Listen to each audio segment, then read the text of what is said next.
ইযা জা নাসরুল্লাহি ওয়াল ফাত, যখন আল্লাহর সাহায্য আসবে তখন আপনি বিজয় দেখতে পাবেন। আর বিজয় আসলে আপনি প্রথম নাম্বারে দেখবেন অরাইতান নাসা ইয়াদখুলুনা ফি দীনিল্লাহি আফওয়াজা, দলে দলে পালে পালে মানুষ ইসলামে প্রবেশ করছে। প্রশ্ন আসতে পারে, ওরা তো মুসলমান, আবার ইসলামে আসলো কি করে? না, যারা আল্লাহর দিন কায়েমের জন্য, আল্লাহর আইন কায়েমের জন্য চেষ্টা করে না, এগুলো মুসলমান হতে পারে না। কারণ এই আদেশ শুধু আল্লাহ হামজাকে দেয়নি, শারা আলাকুম মিনাদ-দ্বীন মা ওয়াসসা বিহি। ওয়াসসা মানে কি? ওয়াসসা মানে নরমাল কোনো বিষয় না। আপনি যারা আরবি অভিধানগুলো ভাঙতে পারে তাদের জিজ্ঞাসা করে দেখেন, ওয়াসসা মানে শক্তিশালী নির্দেশ। আল্লাহ বলেন আমি নির্ধারিত করে দিলাম শারা লাকুম মিনাদ-দ্বীন, তোমাদের সবার জন্য একটা দিনকে, জন্য দিনের আগে আলিফ লাম আছে। এ পৃথিবীতে বহু দিন আছে, সব দিনকে আল্লাহ নির্ধারিত করেননি, একটা দিনকে মাত্র নির্ধারিত করে দিয়েছেন, তার নাম দিনের নাম যে ইসলাম। আপনি কোথায় পেলেন? 4500 দিন চলছে এখন দুনিয়ায়। আমি দিনের অর্থ মোটামুটি 10টা লিখেছি কোরআন শরীফ থেকে, আমার কাছে 10টা পারফেক্ট মনে হয়। দিন মানে কিয়ামত, এটা সূরা ফাতিহার 3 নম্বর আয়াতে আছে মালিকি ইয়াউমিদ্দিন। 2 নম্বরে আনুগত্য, সূরা আলে ইমরানের 83 নম্বর আয়াতে আছে আফা গায়রা দীনিল্লাহি ইয়াবগুন। 3 নম্বরে জীবন ব্যবস্থা, সূরা মায়েদার 3 নম্বর আয়াতের মাঝের অংশে আছে আল ইয়াউমা আকমালতু লাকুম দীনাকুম। 4 নম্বরে রাষ্ট্রীয় আইন, এটা সূরা মুমিনের 26 নম্বর আয়াতে আছে। 5 নম্বরে ইবাদত, সূরা রুমের 30 নম্বর আয়াতে আছে। 6 নম্বরে মুখ ফেরানো, এটা সূরা নেসার 125 নম্বর আয়াতে আছে। 7 নম্বরে বিপ্লব, এটা সূরা নসরের 2 নম্বর, ওই যেটা পড়লাম। দলে দলে পালে পালে মানুষ ইসলাম কায়েমের জন্য দেখবেন ঝাঁপিয়ে পড়বে। আমার পাশের ইউনিয়নে 4000 মানুষ, এতদিন তারা বলতো আমরা মানুষের আইন এই পৃথিবীতে কায়েম করতে চাই, এখন তারা সবাই ফরম পূরণ করে বলছে আমরা আল্লাহর আইন কায়েম করতে চাই।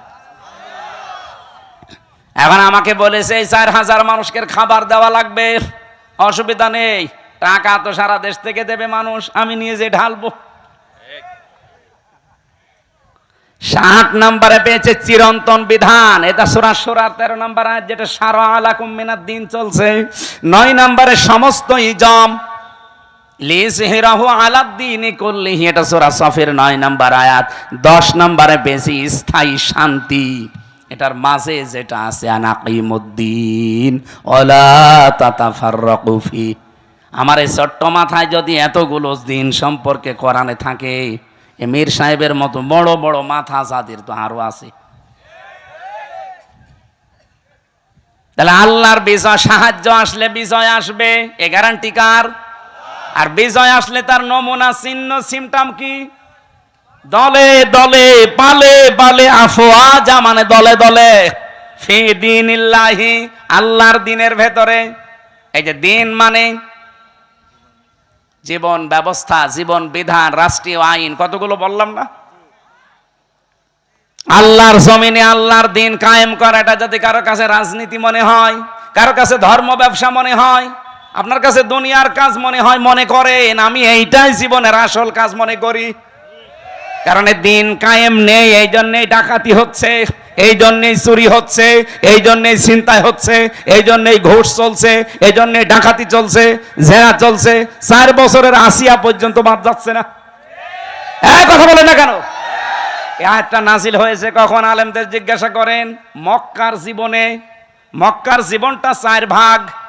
প্রথম 3 বছর কষ্ট, এরপরে আরো 5 বছর আরো কষ্ট, এরপরে আরো 3 বছর আরো কষ্ট, এরপরে আরো 2 বছর আরো কষ্ট। আপনি 4 ভাগে মিলিয়ে দেখেন ইসলামের ইতিহাস থেকে, এই 4টা ভাগ করলে নবীজির জীবনের সর্বশেষ যে পয়েন্টটা আছে সেই পয়েন্টে কিন্তু আয়াতটা নাজিল হয়। আল্লাহর নবী কষ্ট করেছিলেন সব মিলে কত বছর? 13। বলেন বলেন। 3 বছর আর 5 বছর কত হয়? এরপরে 2 বছর, এরপরে 5, না এরপরে 3, এরপরে 3, প্রথমে 3, এর পরে 5, এর পরে 2, এর পরে 3, এই 13টা বছর তিনি কষ্ট করে, এই এদিকে তাকান, 13 বছর কষ্ট করে শেষ হয়ে যায়নি। 13 বছরের পরে উনি 10 বছর এইটা দিয়ে রাষ্ট্র চালিয়েছিলেন। আমি হিসাব করে মিলিয়েছি, এই বাংলাদেশে অলরেডি আমরা কষ্ট স্বীকার করে ফেলেছি মক্কার এই জীবনের মতো 15 বছর। এক কথা বলুন, অলরেডি 15 বছর আমাদের চলে গেছে কষ্ট স্বীকার করা, মক্কার জীবনের মতোই পার করেছি। আপনি দেখেছেন না কত পক্ষপাতিত্ব ছিল, এমনিতেই কোটা আন্দোলন শুরু হয়েছিল, দেওয়ালে পিঠ থেকে গেছে তাদের। আমি আর এই ভাই 3 জন অনার্স মাস্টার্স করে একেবারে একই রেজাল্ট, শুধু আমাদের দলীয় পরিচয়ের কারণে জায়গা মতো আমারে উঠতে দেবে না। কি এরকম ছিল না দেশে? ওনার দলীয় পরিচয়, উনি ছাত্রলীগের কর্মী, চাকরি হয়ে যাবে। আমি শিবির করি, আমার কোনো চাকরি তো দূরের কথা, রাজাকারের বাচ্চা বলে পেছনে ঠেলে দেবে। এটা শুরু হয়নি, উনি বিএনপি করে, এই জন্য ওনারে গুম করে দেবে। আমার রিমান্ডে যেদিন 8 দিন চলে মাটির নিচে, আমি দেখেছি ছাত্র দলের এক ভাইকে, চট্টগ্রামে বাড়ি, ওনার নিয়ে এই নখগুলো তুলছিল। আমারও একটা টিপ দিয়েছিল, এই দেখেন, 3.5 বছর হয়ে গেল এখনো পর্যন্ত এই দাগটা মেটে নাই। আর ওই ভাইয়ের তো পুরা নখ তুলেই ফেলেছে। কি চিৎকার দিয়ে, আমার পাশের ছেলে ছিল, কি চিৎকার দিয়ে কাঁদছিল। ভালো মানুষ নিয়ে গেল, আসার সময় দেখি আর নড়তে পারছে না। এই চোখটা বেঁধে নিয়ে নেয়, প্রথমে পেছনে হাত বেঁধে দেয়, যাবার পরে এরকম একটা চেয়ারে বসায়, ক্লিপ দিয়ে আটকিয়ে দেয়, হাত পা আটকিয়ে দেয় ক্লিপ দিয়ে, মাথার সাথে একটা বেল্ট লাগিয়ে দেয় যেন আপনি মাথাও নড়াচড়া করতে না পারেন। একটা সুইচে টিপ মারবে, 1 মিনিটে আপনি 120 বার ঘুরবেন। আমার রিমান্ড ওই কাছের ঘরের ভেতরে নিয়ে দেখি এসপি ইমরান ওর নাম। এই লোকটা এসে আমার একটা মেশিন দেখিয়ে বলছে যে এইটা দিয়ে আমরা নখ তুলি, এমন ভাবে যে হাত সেট করা আছে, আপনি যা নড়াচড়া বন্ধ, শুধু মেশিনটা এভাবে লাগিয়ে দেয়, একটা টিপ মারার পরে নখগুলো একবারে সব খুলে চলে আসে। আরে ভাই, নখ খুলে আসলে ছেড়ে দিলে বাঁচি না, ওর ওপরে লবণ ছিটিয়ে দেয়। আপনারা তো হাত বাঁধা নড়তেও পারবেন না, বলেন তো নখ যদি খুলে নেয়, ফিনকি দিয়ে রক্ত বের হয়, ওর উপরে লবণ ছিটালে কেমন লাগতে পারে? আমার এক চাপে যদি 3.5 বছরে ভালো না হয়, যার নখ পোড়া তুলে ফেলেছে, ওর কি অবস্থা? শিবিরের শফিকুল ইসলাম মাসুদ ভাই, বিশেষ করে দেলাওয়ার ভাই, আমার যে রিমান্ডে নিয়েছিল অফিসার, ওনারও দায়িত্বে ছিল, বলছে ফুটবলের মতো পিটিয়েছি, ওরে খালি লাত্তিয়েছি। ওর নাম ডিসি নজরুল ইসলাম মোল্লা, আর একজনের নাম হচ্ছে ডিসি মশিউর। আর আমার দায়িত্বে ছিল আসাদুজ্জামান, কাউন্টার টেররিজমের প্রধান, এই শয়তান গোপালগঞ্জের মাল। ওরা যদি আমি একা একা কোনো জায়গায় পাই না, মুসলমানই দিয়ে দেবো আরেকবার। শয়তান। দেলাওয়ার ভাইকে যে পিটিয়েছে, সে আমারও দায়িত্বে ছিল। বলছে যে তার আছে, তার গরম করে যখন আগুনে লাল টক টক করে, ওইটা ওর ননু দিয়ে ঢুকিয়েছে।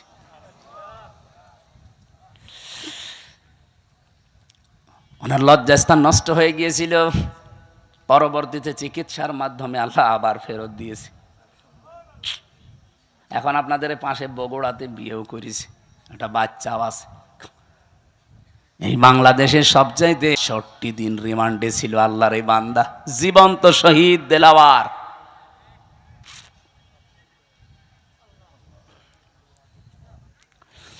আর আজ শাহীবাসী যেটা বলতে চায় আপনাদের সামনে, ভালো করে শোনেন। নবীজির মিশন আর ভিশনের ভেতরে কিন্তু এখন আমরা আছি দিন প্রতিষ্ঠা করা, তাওহীদ প্রতিষ্ঠা করা, 2 নম্বরে মানব অধিকার প্রতিষ্ঠা করা। এটা সূরা নেসার 58 নম্বর আয়াতে পাবেন। আর এটা প্রতিষ্ঠা করার জন্য কি কি করা লাগবে আল্লাহ সেইটাও দিয়েছেন। ইন্নাল্লাহা ইয়া'মুরুকুম আন তুআদ্দুল আমানাতি ইলা আহলিহা। তোমাদের যাবতীয় আমানত আল্লাহর নির্দেশ, যত আমানত আছে সব তার প্রাপকের কাছে পৌঁছিয়ে দাও। তাফসির যারা পড়তে পারে তাদেরকে বলছি বাড়িতে মিলাবেন তাফসিরে মারেফুল কোরআনে আমানাত, এখানে ভোট লেখা আছে। আপনি যে দেখবেন 9টা অর্থ লেখা আছে। ভাই আমার মনে আছে, আমি আগে মতো এই জন্য তো আদায়ের মাহফিল নিতে চাই না, ছাতা এগুলো নিতে চাই না, তো এই কারণে আগামীতে মাহফিল আদায় করা যেখানে এসব সমস্যা আছে আমরা নিয়ে আনবেন না। একটা বিষয়, একটা গুরুত্বপূর্ণ বিষয়টা এই ক্লিয়ার না হলে শেষে সকালবেলা তো নিজেরাই ফতোয়াবাজি করবে না, এত কষ্ট করে নিয়ে আসলাম কি বলে গেল, কি বলে গেল মানে আপনি টের পাচ্ছেন কি বলছি? চালানে বারবার 3টা চিঠি দিল, সভাপতি মিলে, ভাই মিলে, উনি মিলে এত চিঠি দিলে আমার তো মাথায় যা আছে সব তো ভুলে যাবো। নেন আপনার আগে টাকা তুলে নেন। যারা যাচ্ছে ভেতরে যা যা এনেছেন এই মসজিদের উন্নয়নের জন্য চাচ্ছে, দয়া করে একটু হাত খুলে দিয়ে দেন, এরপর আমরা আরম্ভ করছি। কই লোকজন কই? হ্যাঁ যা এনেছেন একটাও যেন বাড়ি নিয়ে যান না, ভাড়া বাদ দিয়ে সব দিয়ে যান যান। আর এইভাবে আলোচনা ভুলে যাই আমি। এই মেয়েদের ওপর একটা বই লিখেছিলাম জেলখানায় বসে বসে, ওরা তো লিখতেও দেয় না। ফাঁসির কন্ডেম ছেলে, বহু কষ্ট করেছিলাম, দাম্পত্য জীবনের সমস্যা এবং তার সমাধান, এটা মেয়েদেরকে পড়াবেন। 120 পৃষ্ঠা করেছি। আর এটা শিক্ষিত মানুষদের জন্য, সৃষ্টি নিয়ে, এটা সবার জন্য না। যারা শিক্ষিত মানুষ আছেন এটা নিলে কাজে লাগবে আপনার। যদি পারেন এই 2টা নিয়েছেন, ওই গাড়িতে মনে হয় কোন জায়গায় আছে জানো। এই লোকজন কই গো আপনাদের? কে একটা লোক তো দেখি না।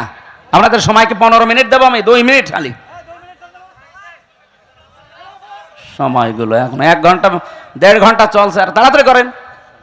এই ওইটা চলে যাচ্ছে মানে?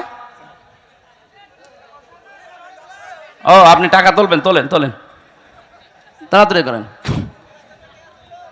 এসে হোসাইন কই? হ্যাঁ কনে চলে গিয়েছে, এসে টাকা তোলা আমি পারি? ও সাঁতারে নিয়ে এসে লাভ কি আমার? টাকা তোলার সব দায়িত্ব আমার দেয়, আমি যেটা পারি না এটা আমার দেন কেন?